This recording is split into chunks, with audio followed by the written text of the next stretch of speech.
ಎಲ್ಲರಿಗೂ ನಮಸ್ಕಾರಗಳನ್ನ ಸಹ ನಮ್ಮ ಹೆಚ್ಚು ರಾಜ್ಯ ಕೇಂದ್ರಗಳಿಂದ ಆರ್ ಕುಮಾರ್ ಅವರ ನಾನು ಇಲ್ಲಿ ಕುವೆಂಪು ನಗರ ವಿಜಯ ಬ್ಯಾಂಕ್ ಡಬಲ್ ರೋಡ್ ಬಳಿ ಇರ್ತಕ್ಕಂಥ ಪ್ರಸನ್ನ ಶಿವಲಿಂಗೇಶ್ವರ ದೇವಸ್ಥಾನದ ಅಲ್ಲಿ ಇವತ್ತು ನಮ್ಮ ಲೋಕೇಶನವರ ಹುಟ್ಟುಹಬ್ಬ ಇತ್ತು. ಹಾಗಾಗಿ ಅವರು ಕರೆ ಕೊಟ್ಟಿದ್ದರು, ಪರಿಸರ ಉಳಿಸೋದಕ್ಕೆ ನಾವು ಯಾವತ್ತೂ ರಾಜ್ಯದಲ್ಲಿ ಜೊತೆಗಿದ್ದೀವಿ. ದಯವಿಟ್ಟು ಇವತ್ತು ನಮ್ಮ ಅದರಲ್ಲೂ ಲೋಕೇಶನ್ ಅವ್ರಿಗೆ ಇವತ್ತು ತಾಯಿ ಚಾಮುಂಡೇಶ್ವರಮ್ಮ ಅವರು ಕನಸುಗಳನ್ನ ನೆಲೆಸು ಮಾಡಿ ಅವರಿಗೆ ಶಕ್ತಿ ಕೊಡಿ ಎಂದು ಸಹ ಈ ಮೂಲಕ ಕೇಳ್ತಾ ಇದೆ. ಅದೇ ರೀತಿ ಇರ್ತಕ್ಕಂಥ ನಮ್ಮ ಅಧ್ಯಕ್ಷರಾದಂಥ ರಂಗಪ್ಪಣ್ಣನವರು ಹಾಗೂ ಈ ಕುಸಾಮಣ್ಣವರು ಎಲ್ಲಿ ದೇವಸ್ಥಾನದ ಎಲ್ಲ ಸದಸ್ಯರು ಎಲ್ಲ ಬಂದವರೆ ಹಾಗೂ ಇಲ್ಲಿ ಶಿಕ್ಷಕರು ಎಲ್ಲರೂ ಬಂದು ಇಲ್ಲಿ ಕೈಗೊಳಿಸಲಿಕ್ಕೆ ಅವ್ರಿಗೂ ಸಹ ಧನ್ಯವಾದಗಳನ್ನ ಹೇಳ್ತಾ ಮತ್ತೊಮ್ಮೆ ಲೋಕೇಶನವರಿಗೆ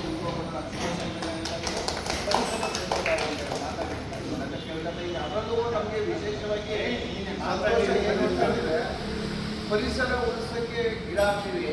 ಆದರೆ ಇವತ್ತು ಲೋಕೇಶನವರು ಒಂದು ಹೂವಿನ ಗಿಡನ ದೇವಸ್ಥಾನದ ಅನ್ನಪೂರ್ಣೇಶ್ವರಿ ದೇವಸ್ಥಾನದ ಹಿಂಭಾಗದಲ್ಲಿ ಒಂದು ಗಿಡ ಹಾಕಿ ಆ ಗಿಡನ ಹೂವು ಬೆಳೆದು ಅದು ದೇವ್ರಿಗೆ ಮನೆಯಲ್ಲಿ ಬೆಳೀತದೆ. ಹಾಗಾಗಿ ಇನ್ನೂ ಭಾರಿ ಖುಷಿ ಆಯಿತು ನಮಗೂ ಸಹ. ಅದೇ ಥರ ಲೋಕೇಶನ್ ಅಂತ ಮಾತಾಡ್ಕೊಂಡು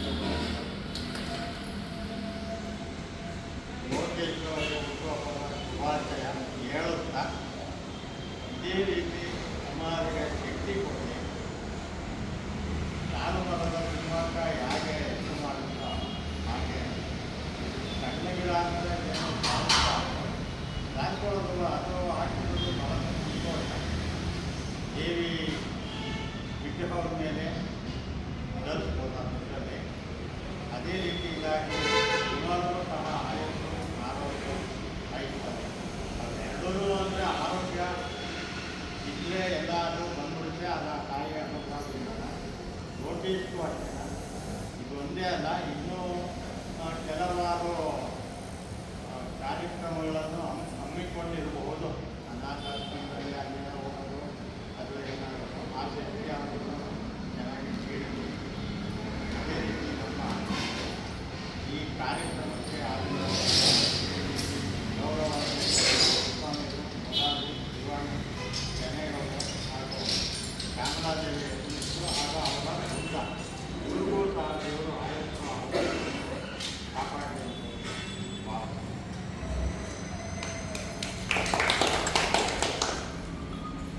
ಮಾತಾಡ್ತೀರಾ?